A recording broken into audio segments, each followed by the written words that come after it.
సినిమాలో కూడా ఉంది, నా చేతిలో పెళ్లి గీత లేదని. ఆయన పెళ్ళి ఏంటి, ఆ గీతలు ఏంటి, అసలు ఏంటి? ఇప్పుడు ఆయనకి పెళ్ళి అంటే ఆయన ఇన్ని సినిమాలు ఉన్నాయి చేతిలో, ఆయనకేమో ఖాళీ లేదు.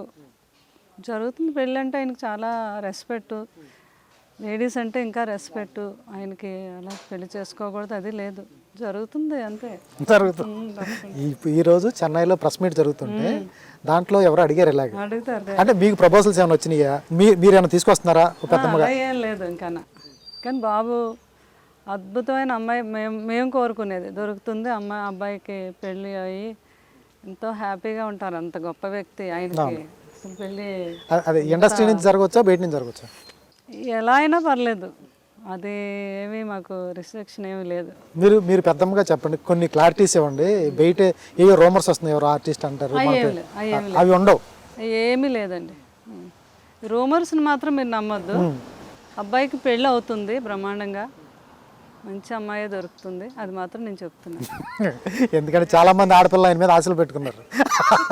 అంతమందిని పెట్టుకుంటే ఆయన చేయలేరు కదా, ఎవరో ఒకరినే కదా చేస్తారు. అవునవును, ఆయన పెళ్ళి అది భగవంతురాలు వారిద్దరికి రాసిందే అవుతుంది, అది నమ్ముతాను నేను.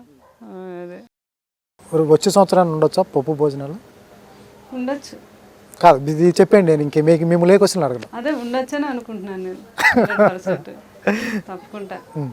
అది కూడా బయట వాళ్ళతోనే ఉంటుంది, ఇండస్ట్రీలో ఉండదు. అంటే దేనికి ఏది చెప్పలేము, పెళ్ళి అయితే ఉంటుంది. దానికి అమ్మాయి ఎవరు అన్నది నేను చెప్పను, ఆయన డెసిషన్ అంతే. ఆయన ఎవరైనా ఓకే. ఓకే అండి. సాక్షి టీవీ ప్రసారాలను నిలిపివేయడం చట్టరీత్యా నేరం. సాక్షి టీవీ ప్రసారాల కోసం మీ స్థానిక కేబుల్ ఆపరేటర్ని వెంటనే సంప్రదించండి. డిటిహెచ్లో, ఇంటర్నెట్లో కూడా సాక్షి టీవీ ప్రసారాలను వీక్షించవచ్చు.